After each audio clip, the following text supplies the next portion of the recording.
guy's very funny and showing up and doing a great job and really working at it. Give it up for Mr. Tony Zioli, everybody.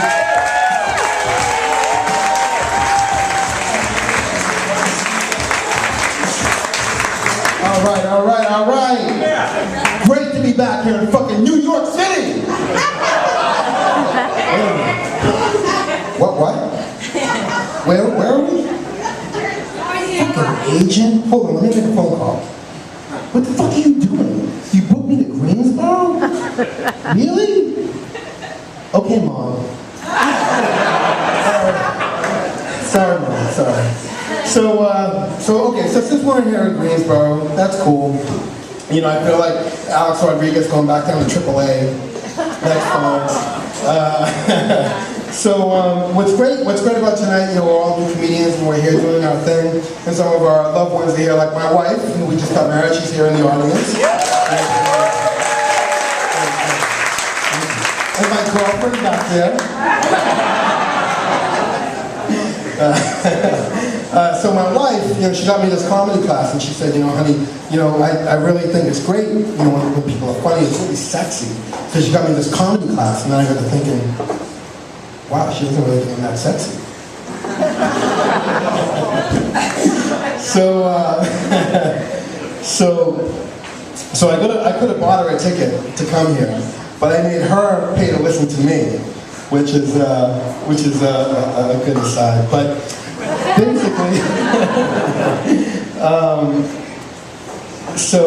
my wife, right? The funny thing is that the first time I did open mic, she said, "Oh, come home, tell me how it is. You know, I want to hear about it." So I ran right home, slid into bed next to her. She's like, "Tell me how it is." You know, and like I said, you know, she likes when people make people laugh. It's sexy. So I told her, you know, I made a lot of people laugh. And then she was like, "Oh, really?" And of course I lied, right? And then I turned around and said, you know, she started getting really, you know, into it, into the discussion. And I said, "Okay, babe, so you want to have sex?" And she said to me, "Is that supposed to be funny?" So you know, this whole new career change for me, right? You pick a career where you get the benefits of that career. I was a DJ for a long time, and the benefits were like hot chicks and adulation, and you know, you got older, that kind of waned. So I chose comedy, where you have hot chicks, adulation, and that kind of wanes. So I posted on Facebook and I said, "Hey, you know, I'm going to try out this comedy thing, and you know, I'm going to quit DJing, try out this comedy thing." And one of my friends kind of posted back and said, "Dude, didn't you know DJs are the new rock stars? They're making all kinds of money. You saw it on Rolling Stone?" And I was like, "Oh, fuck. I just quit that to do this?" And he said, he wrote back, "Don't worry, dude. Comedians are the new porn stars." And I was like, "Oh, no." And he was like, "What's wrong?" And I said, "I just fucking got married." So that's my career choice. My poor choice of careers, you know, losing, you know, what I gained and gained what I'm losing. So the funny thing about you know, being married, you like to travel with each other, and your significant other always is telling you what to do, what not to do, what she thinks is good and what what he thinks is bad. And so we travel and we go through these.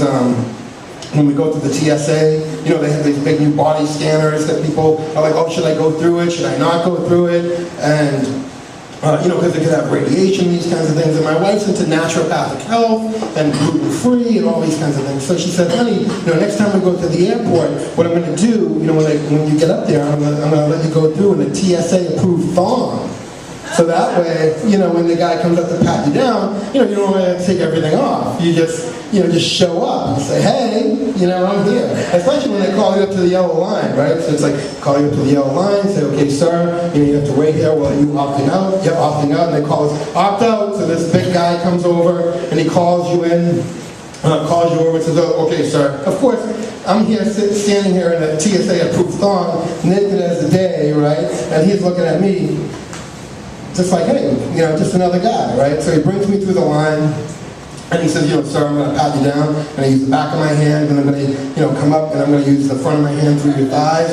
And I was like, "Oh, okay, cool." So I spread out, you know, and he comes up, and he starts, you know, goes down, and he comes outside, and the inside, and he comes up, and all of a sudden, you know, he hits the top, and he stops, and I say, "What's wrong?" He says, sir, you can't go through security. I said, why not? He said, these are over-regulation size.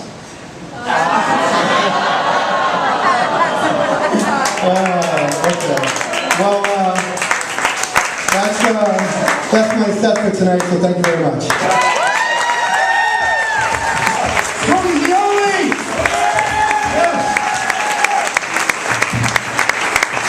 If you made me a lineup of 100 people who were DJs, he would be the last one I picked.